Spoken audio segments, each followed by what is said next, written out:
آدمی کو سنبھالا ملتا رہتا ہے، کہیں نہ کہیں کچھ امید بھی جو ہے کہ دامان خیال یاد چھوٹا جائے ہے مجھ سے، وہ امید کا دامن جو ہے ہاتھ سے بالکل نہ چھوٹ جائے تو کوئی نہ کوئی نا امیدی سمجھنے دے مجھے، ہے نا امیدی کیا قیامت ہے، بڑا پیارا مصرع ہے، سمجھنے دے مجھے ہے نا امیدی کیا قیامت ہے کہ دامان خیال یار چھوٹا جائے ہے مجھ سے۔ تو نا امیدی بہت بری شے ہے، لا تقنطوا من رحمۃ اللہ۔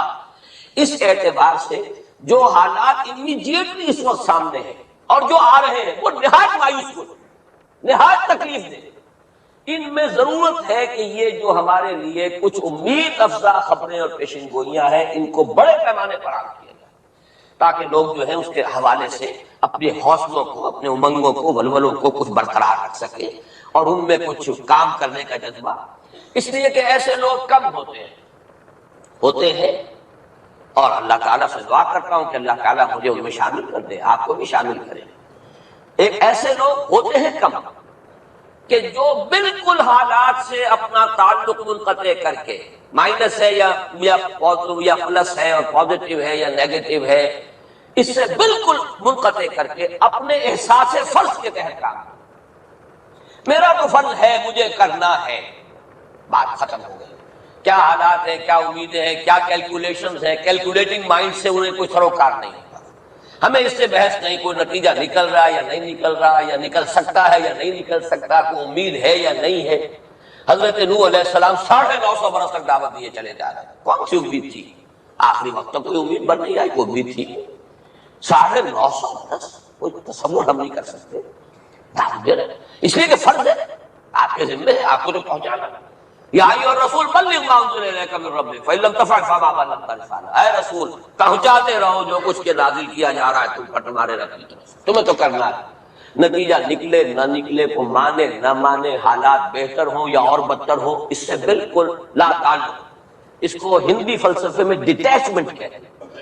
اپنے آپ کو ایکشن جو ہے، ایکشن آدمی کر رہا ہے اپنے فرض کے تحت، اپنے آپ کو ڈیٹیچ کر لیجیے اس کے نتیجے سے۔ نتیجہ کو اچھا بھی نکلے تو خوشی بھی نہیں ہونی چاہیے، نتیجہ اگر کوئی برا نکلا تو افسوس بھی نہیں ہونا، یہ کوئی انتہا ہے، تھیوریٹیکل بات ہے۔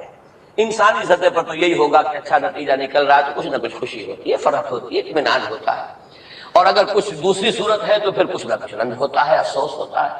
قرآن خود کہتا ہے فَلَعَلَّكَ بَاخِعٌ نَفْسَكَ أَلَّا يَكُونُوا مُؤْمِنِينَ، اے نبی کیا آپ اپنے آپ کو صدمے سے ہلاک کر لیں گے کہ یہ ایمان نہیں لا رہا ہے؟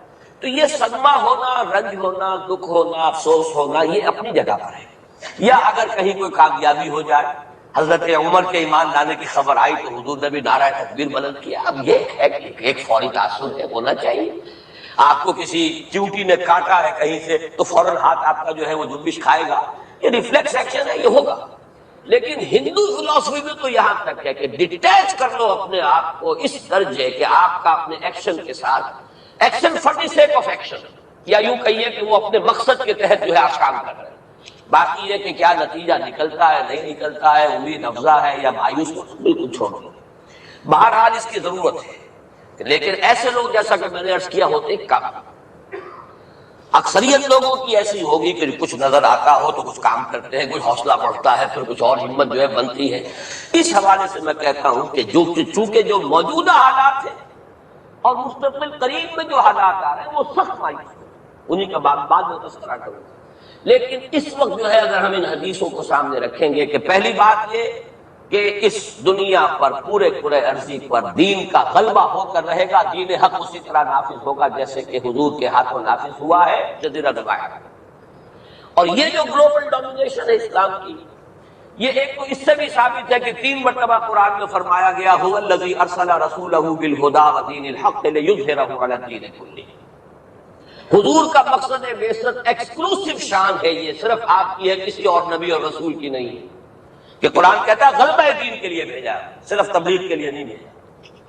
باقی تمام انبیاء صرف تبلیغ کے لیے، تبلیغ، تذکیر، تبشیر، تذکیر، نصیحت، جو بھی کہیں، تعلیم، تزکیہ، لیکن غلبہ دین کا لفظ صرف محمد رسول اللہ صلی اللہ علیہ وسلم کے بارے میں آیا 3 مرتبہ، کسی اور نبی کے لیے 1 مرتبہ بھی۔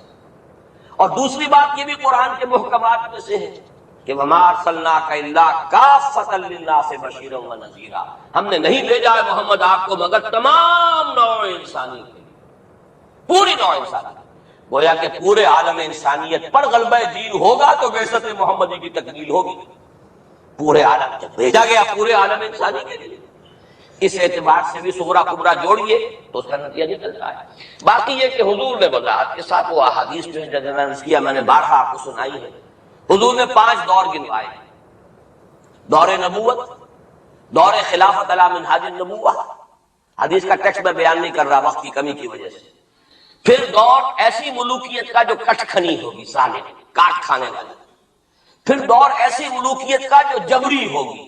یہ میرے نزدیک جو غلامی کا دور ہمارا گزر چکا ہے اور ابھی ہے، پارشلی ختم ہوا، پارشلی باقی. براہ راست جو ہے ویسٹرن امپیریلسٹ پاورز جو ہیں وہ یہاں سے چلی گئی ہیں، ان کی فوجیں موجود نہیں ہیں ہمارے ہاں، لیکن یہ کہ ان کی تہذیب، ان کا تمدن، ان کا فکر، ان کے نظریات، ان کے فلسفے، ان کی سوچ، ان کا طرز بود و باش، انہی کا لباس، انہی کی صفت، یہ سب کچھ موجود ہے. اور ٹیکنالوجی میں، علم میں اور معاشیات میں ہم بالکل بھکاریوں کی طرح ان کے سامنے ہاتھ پھیلانے پر مجبور ہیں. تو وہ ختم نہیں ہوا چوتھا دور، بلکہ در حقیقت یہ ایک انٹرم پیریڈ ہے چوتھے اور 5ویں کے درمیان. اور 5واں آپ نے فرمایا ثم تکون خلافت علی منہاج النبوہ، پھر 5واں دور آئے گا خلافت علی منہاج النبوہ کا. اور اس وقت گویا کہ پوری جو یہ عالم انسانیت ہے یہ اس چوتھے اور 5ویں دور کے درمیان میں ہے. یہ ایک درمیان کا عرصہ ہے، نو مینز لینڈ کہہ لیجیے اس کو، یا یہ کہ برزخی یہ دور ہے. وہ جو دور تھا امپیریلزم کا، مغربی امپیریلزم، غیر مسلموں کی ہم پر حکومت، ملکن جبریت، اور وہ خلافت علی منہاج النبوہ. پھر وہ 2 حدیثیں حضرت ثوبان رضی اللہ تعالیٰ عنہ سے جو کہ مسلم شریف میں مروی ہے کہ مجھے اللہ تعالیٰ نے ساری زمین سکیڑ کر دکھا دی، یہاں تک کہ میں نے اس کے سارے مشرق دیکھ لیے، سارے مغرب دیکھ لیے. وَإِنَّ أُمَّتِي سَيَبْلُغُ مُلْكُهَا مَا ذُوِيَ لِي مِنْهَا، اور سن لو کہ میری امت کی حکومت ان تمام علاقوں پر قائم ہو کر رہے گی جو مجھے سکیڑ کر دکھا دیے گئے. اب اس کے بعد مجھے تو کوئی شک ہے نہیں، صحیح ہے میں سے ہے روایت، صحیح مسلم، بعض حضرات کے نزدیک تو صحیح مسلم کا درجہ صحیح بخاری سے بھی بلند ہے، لیکن یہ کہ اکثر و بیشتر جو ہے ٹاپ پر صحیح ہے جنہیں ہم کہتے ہیں، صحیح بخاری، صحیح مسلم، یہ حدیث کے مجموعے میں سب سے اوپر ہے. اچھا، دوسری حدیث حضرت مقداد بن اسود سے، لا يبقى على الارض بيت غبر ولا مدر الا ادخل الله فيه كلمة الاسلام. اللہ تعالیٰ اس روئے ارضی پر ایک گھر نہیں چھوڑے گا، نہ اینٹ گارے کا بنا ہوا گھر، نہ کوئی کمبلوں کا بنا ہوا خیمہ جس میں اسلام کو داخل نہ کرے. البتہ اسلام کا داخلہ 2 طریقوں سے ہوگا، بعز عزیز و ذل ذلیل. یا تو گھر والا اور خیمے والا اسلام قبول کر لے گا تو اسلام کے اعزاز کے ساتھ اس کا بھی اعزاز ہو گیا. وَلِلَّهِ الْعِزَّةُ وَلِرَسُولِهِ وَلِلْمُؤْمِنِينَ، عزت تو ہے اللہ کے لیے، اس کے رسول کے لیے، اہل ایمان کے لیے. گھر والا بھی اس کا اعزاز ہوا، اس کے گھر میں اسلام داخل ہوا اس کے اعزاز کے ساتھ. اگر نہیں قبول کرے گا تو نیچے ہو کر رہنا پڑے گا. یؤتُوا الْجِزْیَۃَ عَنْ یَدٍ وَهُمْ صَاغِرُونَ، چھوٹے ہو کر جزیہ پیش کرنا ہوگا. تو گویا کہ اسلام تو اس کے گھر میں بھی داخل ہو گیا، لیکن وہ بدبخت اعزاز اسلام سے خود محروم رہا. لیکن غلبہ تو ہو گیا نا. یدخلون فی دین اللہ افواجا کی وہ شکل تو ہو گئی کہ اللہ کا دین جو ہے وہ غالب ہو گیا. اطاعت انہیں کرنی پڑے گی، اسلام کی بالادستی قبول کرنی ہوگی. رہے ہندو، رہے سکھ، رہے پارسی، رہے عیسائی، رہے پرسنل لا میں ان کی جان، مال، عزت، آبرو کی حفاظت کا ذمہ بھی لیا جائے گا. ان کے عقائد کو بھی زبردستی نہیں بدلوایا جائے گا. ان کے مندروں، گردواروں اور کلیساؤں اور سلوکات جو ہے سینیگاگ، ان کی حفاظت کی جائے گی، لیکن بالادستی اسلام.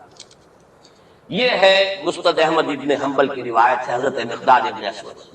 تو پہلی بات تو یہ ہے کہ یہ یقین، کم سے کم مجھے تو اس کا یقین حاصل ہے الحمدللہ، اور میں چاہتا ہوں کہ ہر شخص، ہر مسلمان کے دل میں یقین پیدا ہو. لیکن اس سے پہلے ایک اور دور ہے. وہ دور ہے کہ جس کو ہمارے زمانے میں آ کر 2 طبقوں نے اس کے بارے میں اتنی غلط فہمیاں پیدا کی ہیں، اور اکثر ہمارے پڑھے لکھے بزوں میں خیش راسخ العقیدہ مسلمانوں کے اندر بھی دلوں میں نقب لگی ہوئی. سمجھتے ہیں کہ ہم تو قادیانی نہیں ہیں، سمجھتے ہیں کہ ہم تو منکر حدیث نہیں، لیکن ان حدیثوں پر ان کا یقین نہیں. حالانکہ یہ بخاری شریف کی روایات ہے، حالانکہ یہ مسلم شریف کی روایات ہے کہ اس سے پہلے ایک دور آنا ہے مسلمانوں پر سخت عذاب کا دور. اور یہ عذاب جو ہے شدید ترین عذاب، اس کی جو سب سے اہم شخصیت ہے المسیح الدجال. یہودیوں کے ہاتھوں آئے گا، اور یہودیوں میں ایک شخص پیدا ہوگا، کھڑا ہوگا جو مسیح